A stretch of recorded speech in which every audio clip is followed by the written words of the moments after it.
Went from condos to Pop's house. On calls, now bus routes. That off-duty ICE agent accused of a deadly New Year's Eve shooting in the San Fernando Valley is now facing shocking allegations of abuse and using hateful remarks, according to a new LA Times report. And now the family of the man who was shot to death is continuing to look for justice. For that, we go live to Fox 11's Rachel Aragon with the latest. Rachel?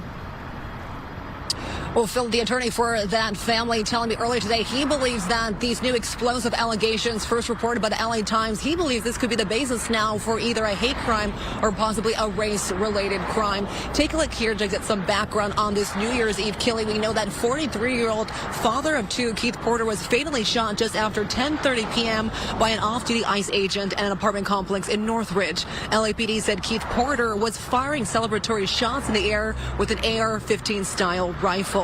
The off-duty agent, who also lives in the apartment complex, heard the gunfire and confronted Porter. Well, DHS security officials alleging Porter pointed a rifle at the off-duty agent during a confrontation in Northridge. The agent then shot and killed Porter. Now, DHS claims the off-duty ICE officer bravely, they say, responded to an active shooter situation at his apartment complex and was forced, they claim, to use his weapon to protect his life and others at the complex. Well, according to a new LA Times report, court documents obtained by the outlet accusing the officer of child abuse and even making racist and homophobic remarks in the past. The attorney today, though, for the family wanting to know from ICE, is this individual still patrolling the community with an ICE uniform? And he also wants to know, was there ever any background check to allow this man to carry a firearm? So at this stage, we are left puzzled, questioning what due diligence, if any, did ICE do either before hiring him or after.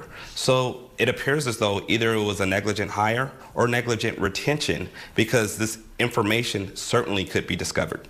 And the attorney you heard from right there, again, he wants to get the Attorney General of California involved to investigate again because he believes there could be a basis for a hate-related crime.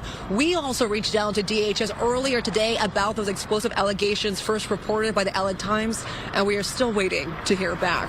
Reporting live tonight, I'm Rachel Aragon. Phil, I'll send it back to you. So, Rachel, the newspaper mentions the identity of this ICE agent, but he hasn't officially been identified by authorities, right?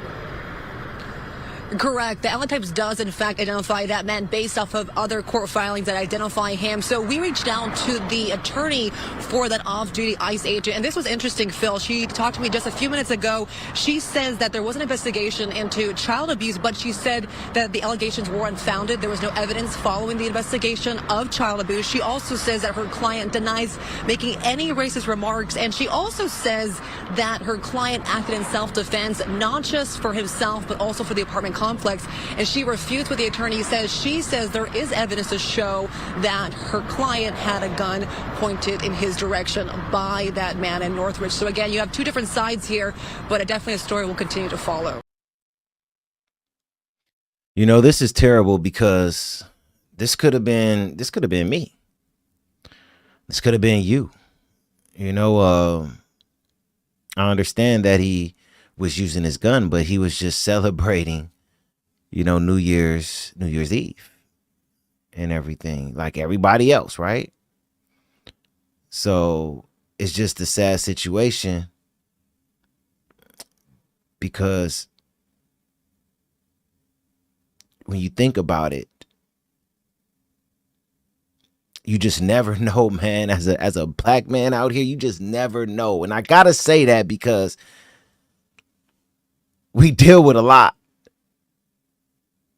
Now you put on your big boy pants and you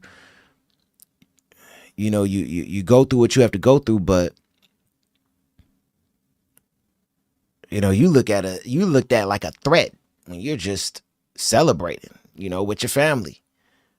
You know, and in his case, you bet not have a gun. I don't care if you're shooting and celebrating. You bet not have a gun, you black man. You black man, you bet not have a gun. It's sad, man. It's really sad, you know. Look, I'm going to be very real about this one because this situation deserves honesty. You know, not emotions dressed up as headlines. Real honesty, you know. I've said this on multiple videos, and I'll say it again. I don't have an issue with ICE as an institution. You know, I didn't hear this level of outrage, you know, when Obama was president. So let's not rewrite history. You know, if people were fine with ICE then they can't suddenly pretend, you know, the organization itself is the problem, you know, because we have different presidents now, you know. So I want to take ICE out the picture. With that being said, this situation is very wrong in regards to the man who did this. You know, this man should not have lost his life, you know, period. You know, no badge, no title, no position, you know, makes that okay. You know, a life was taken, and that's where the focus should be. This man who lost his life. Now, let's talk about the headline, right? Because that's where things to me are getting strange. The media keep pushing, you know, ICE to the front of this story where this man who was involved was off duty. This was not an ICE operation in that moment. The only reason ICE is being highlighted is because it fits the current narrative, and that's dangerous, you know, because it pulls attention away from the real issue. A human being is dead and his family is grieving. That's the focus. Instead of centering, you know, the loss, the press wants to turn this into a political talking point, and that's a shame. You know, it's like we reducing someone's death to a headline strategy. You know, we lose our humanity in the process as well when we do that. So we shouldn't be doing that. Now, let's be very clear about this and where my stance is, you know, because I'm not tiptoeing around it. I do believe that this was a hate crime. This was a black man who should not have been shot by this white man. This was not an accident. This was not unavoided. This was wrong. And it could have been avoided. You know, and I respect the family for standing their ground and pressing the truth instead of letting this get buried under excuses and technicalities. You know, too often we are told to be quiet and move on and to accept the version of events that doesn't sit right in their in the spirit, you know. You know, they're not doing that, and they shouldn't have to do that as a family at all. You know, justice doesn't mean picking sides.